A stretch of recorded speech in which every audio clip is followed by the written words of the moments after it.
आर्य समाज नोएडा आर्ष गुरुकुल एवं वानप्रस्थ आश्रम का भव्य वार्षिक उत्सव में आज वेद सम्मेलन का आयोजन किया गया। इस सम्मेलन में इस वेद सम्मेलन में समाज के प्रबुद्ध नागरिक शामिल हुए। सभी आए हुए प्रबुद्ध लोगों का तिलक लगाकर अंगवस्त्र पहनाकर स्वागत किया गया। इस वेद सम्मेलन में बड़ी संख्या में महिलाओं ने और पुरुषों ने हिस्सा लिया। इस वेद सम्मेलन में मुख्य अतिथि रहे पंकज सिंह विधायक, जो कि नोएडा से हैं, और साथ साथ आपको बता दें कि जो राष्ट्र निर्माण पार्टी के अध्यक्ष हैं ठाकुर विक्रम सिंह भी उपस्थित रहे और पद्मश्री डॉक्टर पूनम सूरी भी इस सम्मेलन में उपस्थित रहे। साथ साथ विशिष्ट अतिथि रहे धर्मपाल आर्य, वीना आर्य, दिल्ली आर्य प्रतिनिधि सभा से। वेद सम्मेलन में बताया गया है कि वेद मानव जीवन की सुख शांति के लिए अति आवश्यक हैं। महर्षि दयानंद सरस्वती को याद करते हुए कहा गया है कि महर्षि दयानंद सरस्वती ने समाज की बुराइयों और कुरीतियों को दूर करते हुए समस्त नारी जाति को सम्मानजनक जीने का सम्मान दिलाया। देश के सुरक्षित भविष्य के लिए वेदों को पढ़ना और उसको समझना अत्यंत ज़रूरी है। आइए आपको सुनाते हैं आए हुए अतिथियों ने क्या कहा। आज यहाँ आर्य समाज के कार्यक्रम में यहाँ आकर बहुत वरिष्ठ लोगों का यहाँ पर प्रवचन हुआ, उनकी बातें सुनने का मौका भी मिला। मेरी सबको बहुत शुभकामनाएं हैं और इस सच्चाई को, इस सत्यता को और समाज में को बढ़ाना और समाज में कहीं पर भी कोई कुरीति हो तो उसको समाप्त करना, इसमें आप सब लोगों को निरंतर सफलता मिले, यही ईश्वर से मैं प्रार्थना करता हूं। वेदों को, इनकी ये भी मांग है कि वेदों को कहीं ना कहीं स्कूल में पढ़ाना चाहिए। क्या आप इसको आगे तक ले जाएंगे, ऊपर तक बात को पहुँचाएंगे इनको? नहीं, बिल्कुल पहुँचाऊंगा। नहीं, बिल्कुल पहुँचाएंगे, बिल्कुल। धन्यवाद। नोएडा में वेद सम्मेलन का आयोजन किया गया। वेद में कहूँ तो वेद इस भारतीय वैदिक संस्कृति का आधार ग्रंथ है, यानी कि इसी भारत को जो विश्व गुरु कहा जाता था उसका कारण केवल वेद था। यानी कि वेद का ज्ञान सारी दुनिया में फैलाने का श्रेय हमें था और सारी दुनिया के लोग जो हैं वेद का ज्ञान प्राप्त करने के लिए तक्षशिला और नालंदा जैसे बड़े बड़े विश्वविद्यालयों में भाग लेने के लिए आया करते थे। हमारा ह्रास तब शुरू हुआ भारत का जब वेद ज्ञान क्षीण होता चला गया और वेद के बिना अन्य ग्रंथों का वेद के नाम पे प्रचार होना शुरू हो गया।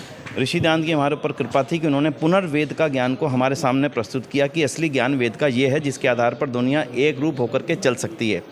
मैं इतना कह सकता हूँ कि वेद में दुनिया का ऐसा कोई भी ज्ञान और विज्ञान नहीं है जो वेद में ना हो, यानी कि वेद ही सारी दुनिया के ज्ञान और विज्ञान का सृष्टि करता है, बनाने वाला, देने वाला सूत्र के रूप में, चाहे वो ज्योमेट्री हो, चाहे वो ट्रिग्नोमेट्री हो, चाहे वो अर्थमेटिक हो, चाहे वो अर्थशास्त्र हो, चाहे वो मेडिकल साइंस हो, चाहे वो खगोल विद्या हो। दुनिया को खगोल विद्या देने का श्रेय अगर भारत को था तो उसके पीछे कारण वेद था। तो आज वेद सम्मेलन में इन चीज़ों के लेकर के चर्चा की गई कि इसी वेद ज्ञान को पुनर्जन जन तक पहुंचाने के लिए हम और सभी लोग मिलकर के क्या प्रयत्न कर सकते हैं, क्या योजना बना सकते हैं, उसके बारे में सभी ने चर्चा की। हमारा जो आपने बताया ह्रास हुआ है, जी, किन कारणों से ह्रास हुआ हमारे वेदों का?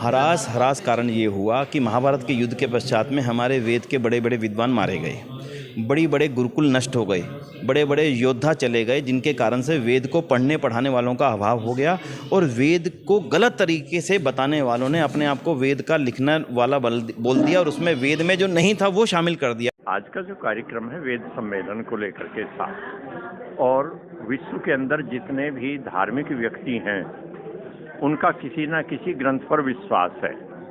आर्यों का विश्वास है कि वेद मनुष्य मात्र के कल्याण के लिए है। मनुष्य के जीवन की जितनी समस्याएं हैं, हमारा जीवन दो स्तर पर है, एक व्यक्तिगत स्तर पर है और दूसरे सामाजिक स्तर पर। व्यक्तिगत स्तर की समस्याएं हों अथवा सामाजिक। अब सामाजिक स्तर की समस्याएं जैसे आजकल पर्यावरण का प्रदूषण है या और दूसरी सामाजिक समस्याएं हैं, इन सब के समाधान वेद में बड़े सरल शब्दों में दिए गए हैं और मनुष्य को प्रेरित किया गया, जागरूक किया गया है कि उसे जल में प्रदूषण नहीं फैलाना चाहिए, क्योंकि ये जल की हिंसा है। वृक्ष वनस्पति को काटना सोयल के इरोजन का महत्वपूर्ण कारण है और जब सोयल में इरोजन होगा, मृदा का अपरदन होगा, तो पृथ्वी की उर्वरा शक्ति नष्ट हो जाती है। या आज जो मनुष्यता को खतरा है वो सबसे बड़ा खतरा जंगली जानवरों से नहीं है, पर्यावरण से जितना है उससे भी बड़ा खतरा मनुष्य को मनुष्य से है। और वेद ने संदेश दिया है, पुमान पुमांसम परिपातु विश्वतः। मनुष्य ही मनुष्य की रक्षा कर सकता है। यदि मनुष्यत्व की रक्षा होनी है, मनुष्यता की रक्षा होनी है, तो उसके लिए मनुष्य को सभ्य और सुसंस्कृत बनाना पड़ेगा, और ये काम वेद करता है। कैसे संभव होगा? शिक्षा पद्धति में जोड़ा जाएगा? ये वेद की शिक्षाओं से संभव हो सकता है, और वेद की शिक्षाएं किसी देश, जाति, धर्म की नहीं है, सार्वभौम शिक्षाएं हैं।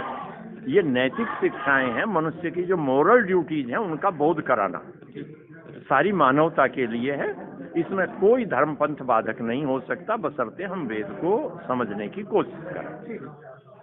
जो कार्यक्रम चल रहा है, वेद सम्मेलन और आर्य समाज का उत्सव चल रहा है, जो कि वार्षिक उत्सव है और पूरे साल में एक बार मनाया। का करने का मुख्य उद्देश्य यही होता है कि हम जन जन तक अपनी बात को पहुंचा सकें, और जो देश के उद्धार में जो भी किया जा सकता है वो हम करने की कोशिश करते हैं। जैसा कि आपने अभी बताया कि महिला सम्मेलन भी हुआ था कल के दिन में, तो उसमें महिलाओं के उत्थान के लिए कि महिलाएं उनका कहाँ से मतलब जो उनका प्रसार है एक तरह से, वो कहाँ से शुरुआत हुई उसकी और किसने किया। महर्षि दयानंद जी की देन है कि आज महिलाएं इतना मतलब पुरुषों के स्तर पे काम बराबरी पे काम कर रही हैं।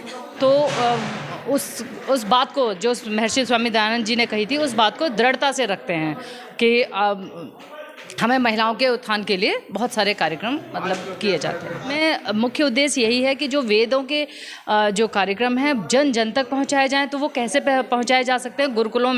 गुरुकुलों को बढ़ावा देके पहुंचाए जा सकते हैं, और जगह जगह गुरुकुल और नए नए खुलवा कर, या जो चल रहे हैं गुरुकुल उनको ही बढ़ावा देकर उनको आगे बढ़ाया जा सकता है। तो अच्छा होगा कि सरकार के द्वारा इन चीज़ों पर ध्यान दिया जाए और इनको आगे से आगे बढ़ाया जाए।